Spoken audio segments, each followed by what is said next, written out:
What's up, guys? This is Joshua Harmon Sr., principal broker and owner of Harmon Real Estate Company. And I got my guy, Chris Chaney, here today, owner of Valley Cuts. We've been following each other on social media for a while. Been trying to get to meet each other in person. Yeah. We finally made it happen, so appreciate you. Excited about that, man. Touch my circulatory. He's been running away from me. I don't know what's going on. Maybe I had COVID. No, man, no. But he's a good guy. We got conflicted schedules, so it was great to finally get together and do an interview together. So tell us a little bit about how you got introduced. He's born and raised in Fort Smith, so yeah, born and raised. Local guy. So tell me a little bit about your background, how you got introduced into entrepreneurship and business. Okay, my neighborhood growing up, the guys that I looked up to sold crack. So that was my introduction. What era was this, to get some context? This is 95, 96. Yeah. So this 94. This is that era. Yeah. This is like Bang and Little Rock era. Yeah. But they wasn't fighting like that, like them cats in Little Rock. They were selling crack cocaine. And I looked at, and honestly, I admired them, man. I looked up and I said, man, that's what I could name 3 or 4 guys that I wanted to be like. Because I saw how they moved their money. And it was, to me, I was impressed. 12, 13 years old, looking around and seeing these guys making the kind of money that they were making. The only problem I ran into was, I'm like, man, these dudes is going to jail. Yeah. Look, I'm not a big dude. When I was growing up, I was a small frame fella, man. I'm like, man, I'm not built for prison. Like that's hey. Money's okay, but the consequences. No. Let me tell you something. I went to juvenile one time and spent 4 hours in a holding cell. Yeah. And the lady told me when I got out, my grandpa finally came to pick me up. I was like in 6th grade. The lady came to get me out and she said, if you ever come back, we send you to boot camp. I said, well, hell, I ain't coming back. For real. And from that point forward, the hustle for me was I would go to the family dollar store right there on, it was on 11th Street. And I'd go to the dollar store, man, I'd buy a pack of Winter Fresh, a 10-pack of Winter Fresh bubble gum. Yeah. And that's back when the Winter Fresh was 10 cents a pack. Yeah. So what I would do is I would sell each stick for 10 cents. Brother, hey, after lunch at Darby, bro, I'm in there because I learned that from watching them. Yeah. You see what I'm saying? And so, man, as far as entrepreneurship, man, that's like you hear stories like Warren Buffett, selling candy and newspapers and stuff like that. But that's true, man. That's my introduction. As far as what I'm doing right now, man, with the barbershop, that's something that I watched my cousin Josh Enoch cut, and then my buddy Mike Shelton. He got in barbering before I did, and I was looking for a way to maximize my time, my energy, not spend as much time. Which people who know me know I'm still working all around the clock doing random stuff. But so I transitioned into barbering from janitorial, and I'd be out. Man, 12 hours just cleaning, and I thought there's got to be a more efficient way to make money and still have some daylight left. Like it's daylight right now, still have some daylight left. And so they were like, man, I called Mike Shelton. I said, hey, bro, I'm thinking about going to barber school. I was like 30, 31, and because I felt stupid because I was like, man, my cousin went to barber school. He was in his I think he was 20 when he went to barber school, so he was at the beginning. Yeah. Like he was like, I'm gonna go early because he was cutting hair in junior high. Me, I'm like, I'm gonna let Josh do his thing. But I look back and I'm like, man, I probably should have went with Josh went, But at the same time, he was my inspiration for going to school. I called Mike. I said, man, Mike, because Mike had went to school. Mike is a couple years older than me, so he had either he was finishing up with school or just got out of school. And I'm like, bro, what do you think about me going to barber school? He's like, it's a no-brainer. He wasn't even making no money then, but he was like, it's a no-brainer. You see the vision. You see man, my possibility. Yes. Yeah. And so I went, and man, it's been barber school. That's probably one of the best decisions, one of the most random, but best decisions I made in my adult life. Yeah. So. Yeah, that's awesome, man. Shout out to Josh. He's in Chicago. Shot time. Yeah. So he was my barber for he was the second person to ever cut my hair. Word. And I was 20. 22. I just started playing basketball at Youthist, and I'm like, man, I need somebody to cut my hair. I was like, you need to go to Josh. Wow, yeah. Josh was my barber forever, and he was like, man, I'm about to move to Chicago. Me and the family, Josh, you can't go nowhere. What I'm gonna do? Yeah. I went months without a haircut to try to find my next barber, but you bouts of depression. Yeah, but not really, because I'm the type. I played basketball in junior college as well. Okay. And if you know anything about junior colleges, they're all in smaller towns. Okay. Oklahoma, small towns in Illinois. That's just what it is. Yeah. It's in smaller towns. So we used to not getting haircuts. Okay. So I just went right back to that. But I miss Josh. I'm not gonna lie.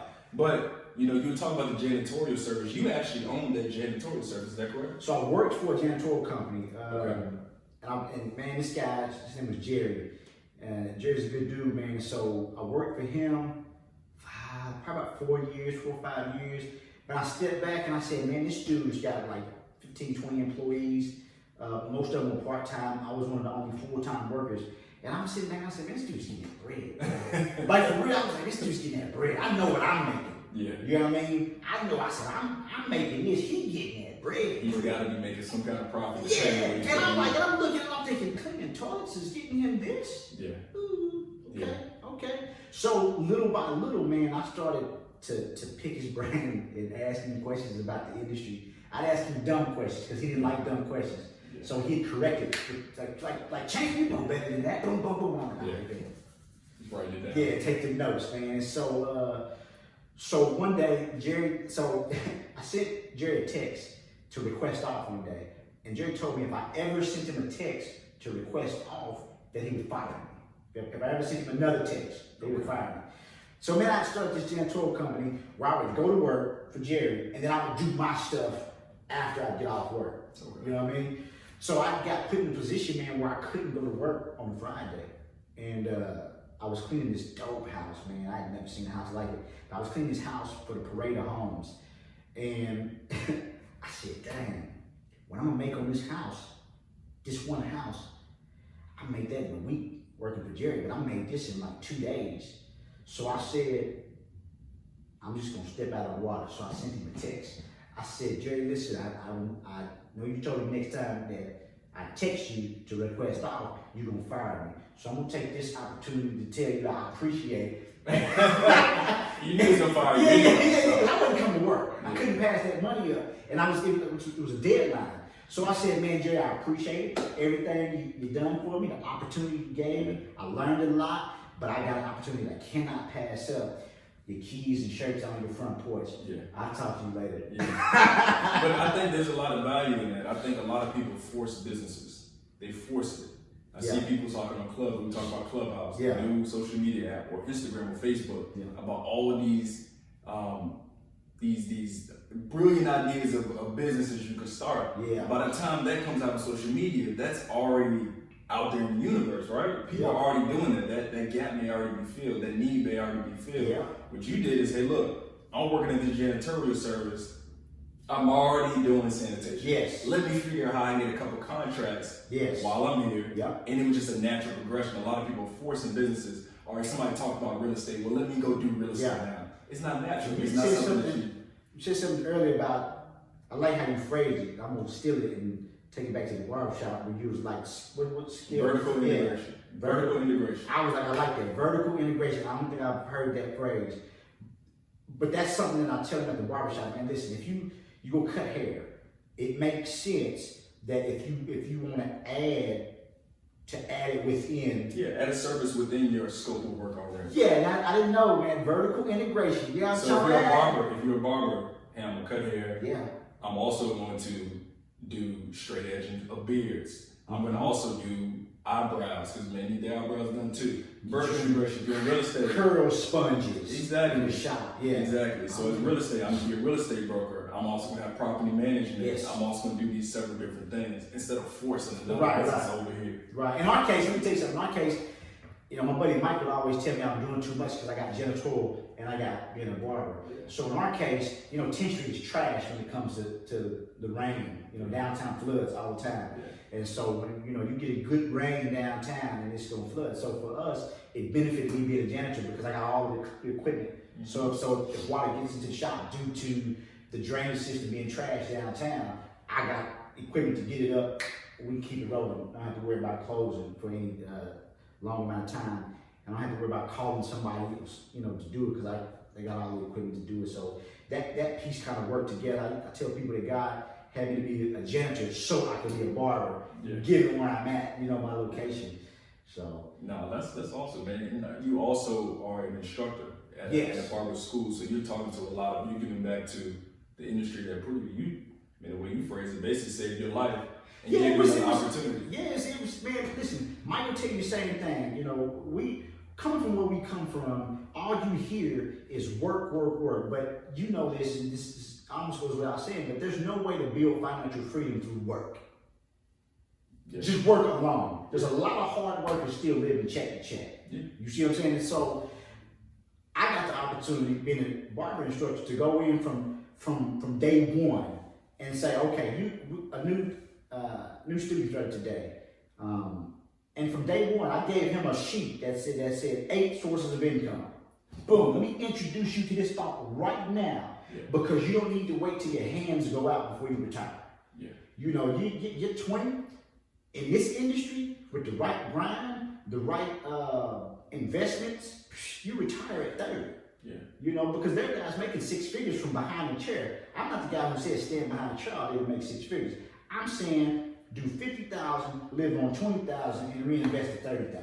Yeah. You know, but you don't hear that at all in this. Well, I say at all. You don't hear it as often as people should hear, especially in our industry. So one thing about being a barber that I struggle, I guess, just the beauty industry in general is you only have a specific amount of time in a day. You know what I'm saying? You can't do a $1,000 haircut. I know Future talks about the $1,000 lineup, but those aren't prevalent. Those aren't every day. Yeah, those are outliers. Those are outliers. Yeah. So, you know, you talking about something I've been thinking about already. It's like you only have a specific amount of time in a day. You can only get with so many customers in the day, which means your income is going to be capped at some point. Yeah. So what you do is, in shops, there are barber shops that do this. I don't necessarily do it because I see it as a service. Like I genuinely see it as a service to the people. Yeah. So I mean, we're in a working class community. Yeah. You know, you got people, man. I got single mothers that come in. Yeah. You know, there's shops that might charge $20 for a kid. There's no way that I'm gonna charge $20 for a kid. But what happens is Charlie Petty, one of my mentors in this barber industry, he said, man, you get a raise 3 ways. You come in early, you have a system, or you stay late.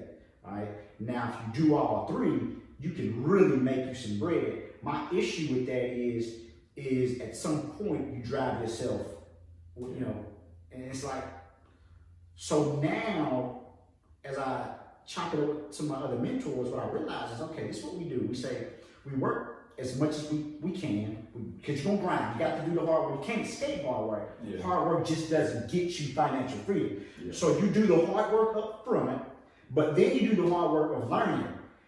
I told the students today at the school, I said, man, you gotta spend more time learning how to build your craft and learning how to build your credit. Yeah. You know what I mean? Like it's multifaceted. It's learn how to use these clippers, but also learn how to leverage credit, learn how to leverage the stock market, you know, learn how to if you do $20 cuts and you get 10 cuts all day and you get $5 tips from all those cuts, those tips are unaccounted for. Yeah. Now, if you do digital, of course, it's going to be in the system, but oftentimes those tips are unaccounted for. Why not put those tips into your Cash App and buy some Bitcoin? Yeah. You know, why not you can get into the stock market for as low as $1. So the barrier of entry for investing is dumb low right now. Yeah. So if all you do is sit, man, listen, I tell man, listen, you buy this PlayStation, what is it, 5?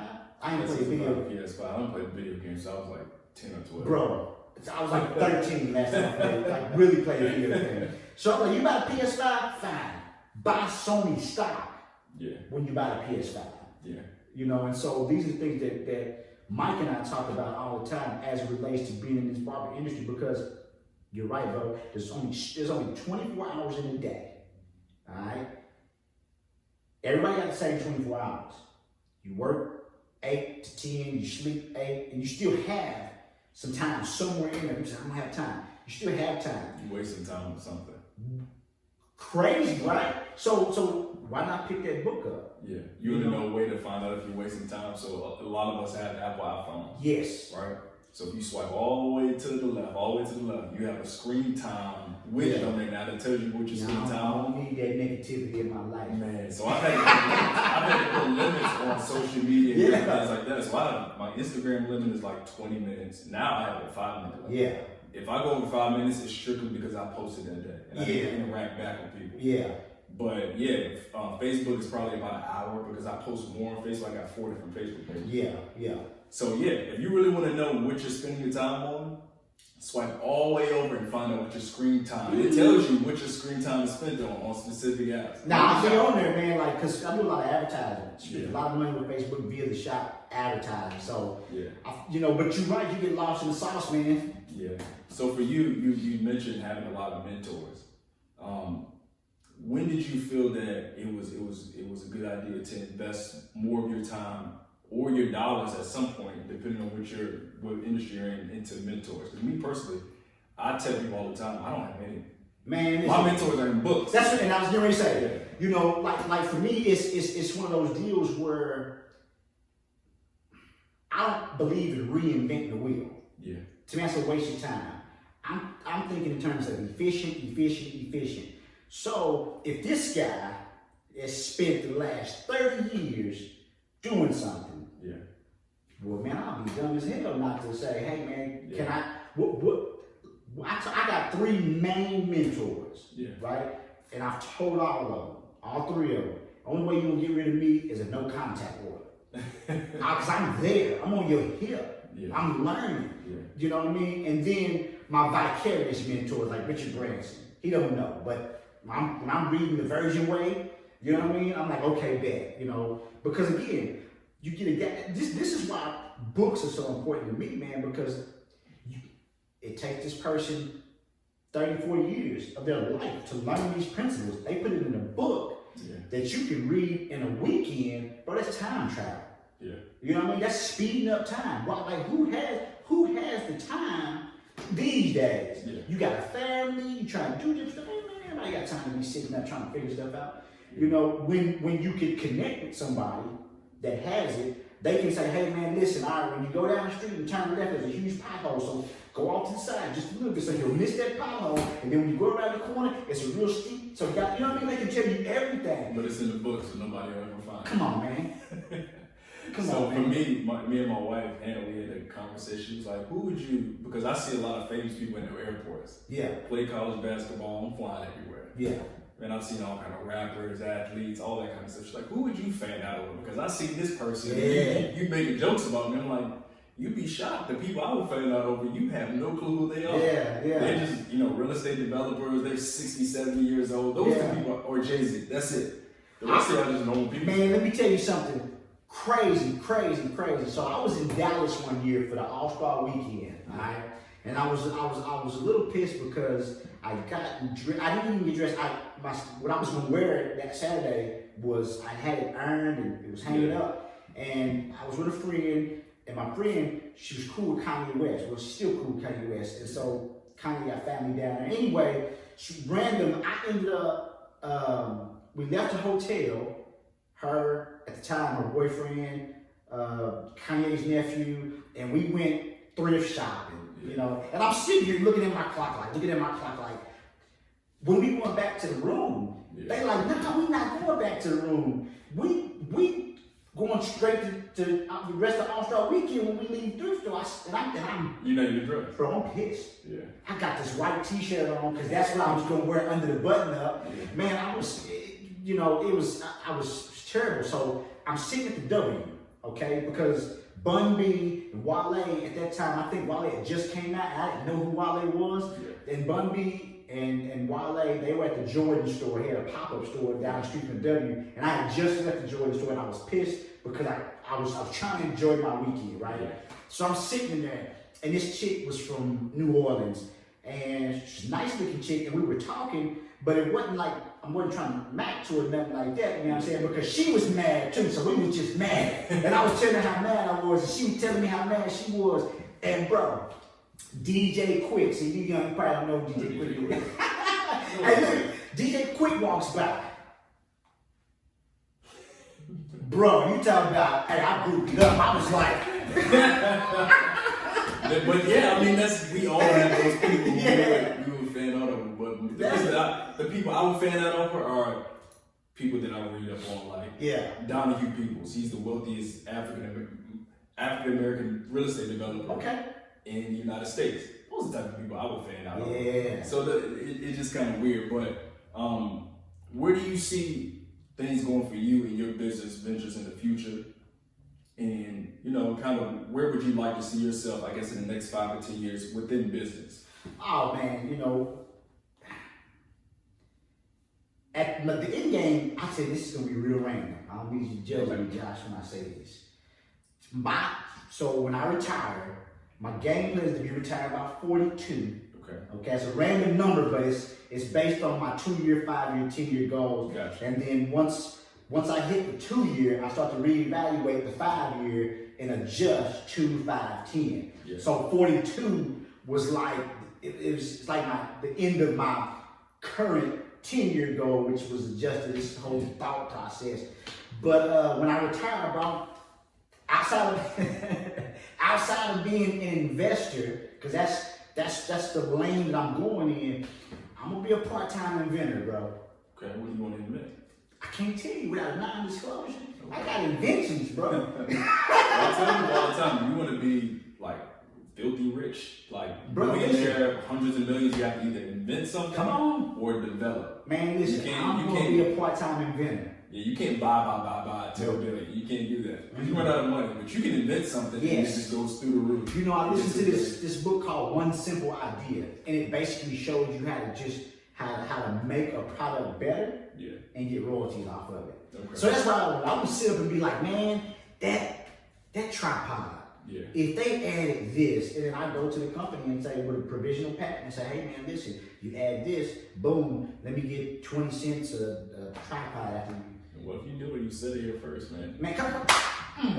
Where do you see the barbershop? And I know you still have your janitorial services, water sanitation service. Where do you see those businesses going? Do you want to expand those? Do you want to expand into education? Where do you see those businesses going? So the barber industry is an interesting space right now, especially with everything that's going on in the world. And so the one thing that I told my brother was where I see barbering for the Valley Cuts brand is not as much as a space to make 6 figures for every barber to make 6 figures, but a space to educate barbers when they get into the shop to show them that, listen, there's a world on the other side of these clippers that once you open your eyes to, it'll change your life.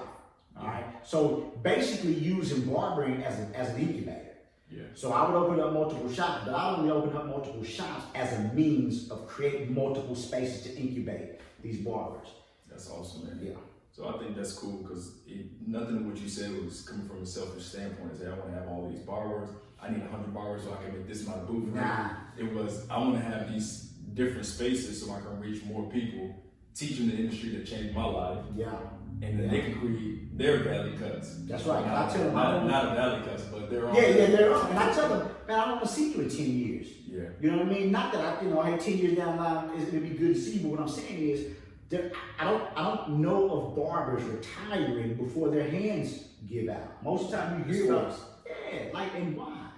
Because you're one hand injury away from ending your career. So I need to put you in position mentally to know that if I slice a nerve in my hand the right way and can never cut again, how do I make some money? Yeah, because we talked off camera, we won't go into it, but just how difficult and how it's kind of like the Wild West of being a barber. Yeah. You don't have as many protections. Yeah. So you are. That's for the book. I got a book. Yeah. It's called The Business of Hair. Yeah.